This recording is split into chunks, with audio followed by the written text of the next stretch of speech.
First up tonight, the Jeffrey Willis interview that you'll only see on 8. He spoke with us from behind bars in an Ionia prison where he is serving a life sentence for killing Rebecca Bletch in Muskegon County in 2014. In May, he will go on trial for the 2013 murder of Jessica Herringa.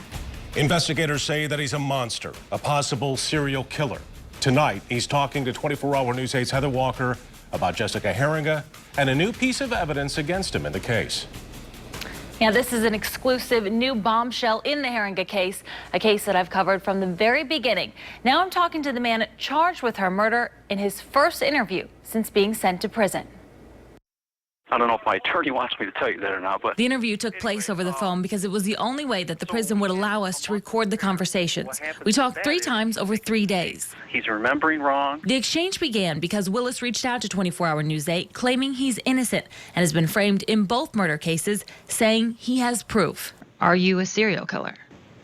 No. Did you kill Jessica Herringa? No. Did you have anything to do with her disappearance? No. Andy says he had nothing to do with Rebecca Bletch's murder. People are going to question that because of your actions at the end of the trial where you blew that kiss to the family. I didn't blow it at the family. I blew it at DJ. You blew it at DJ? I blew it at DJ. I knew exactly what he was doing. He's going, as far as if I can help it, he's going to prison. During the course of this particular murder, Willis says Muskegon County prosecutor DJ Hilson lied and altered evidence. He also laid out a list of what he claims are slip-ups by investigators in the Herringa case. Slip-ups, he says, will come out in court. Now they've already got me convicted on false evidence. Now it's going to be easier for them to try to get me convicted on this Herringa thing, and I'm not going to go quietly this time. But what about the mountain of evidence that links Willis to Herringa? In a file on your computer labeled Vix with both the women's names in a code? I mean, who does that? Well, I do.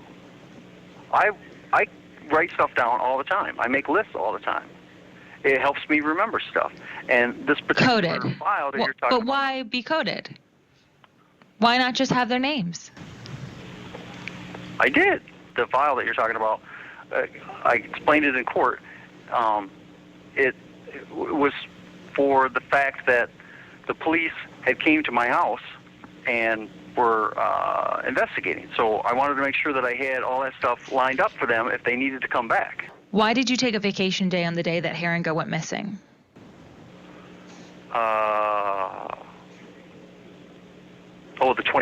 The 25th, right? You're talking about? The day that she went missing. 25th. Okay. But I thought we covered this. He explains he had to use his vacation before it expired at the end of the month. And the list of serial killers with a mark next to the name of the men known as the Toolbox Killers, along with the locked toolbox found in his van. I'm not going to answer that one because that might be something that my lawyer wants to keep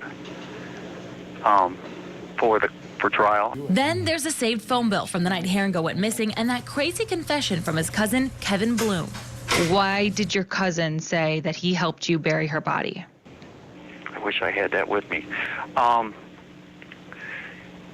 don't know why he said that, honestly. Willis tells me he has no idea if Bloom was involved in Herringa's killing. Why do you think people should believe you? What was found in your car? What was found in the shed? I mean, you don't look good. I have to be honest. Okay. No, I understand. I understand where you're coming from. I don't know how to explain it other than I can't think of the word.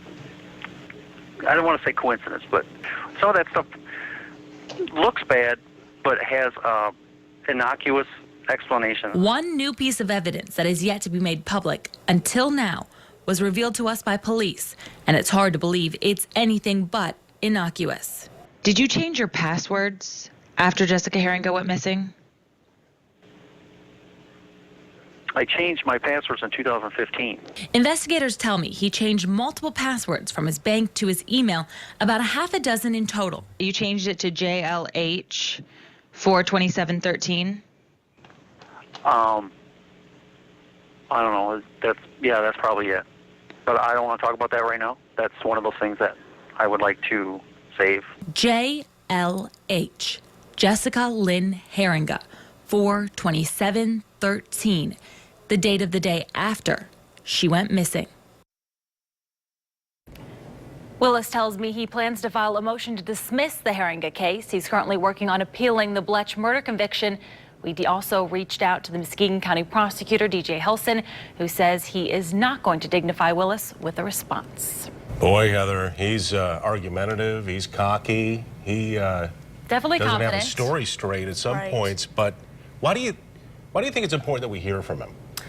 Well, that's a good question, because I know that's going to be some of the criticism we're going to hear. Why give him any time? He's a convicted killer. But the truth is, there's a lot of questions in this Haringa case that we don't have answered, that police don't have answered. And so we're going to do our best to get to the bottom of them and try to get some answers. Exactly. So many things that really the community wants to know. What happened? Yeah. Where is she? Absolutely. Heather Walker, thank you.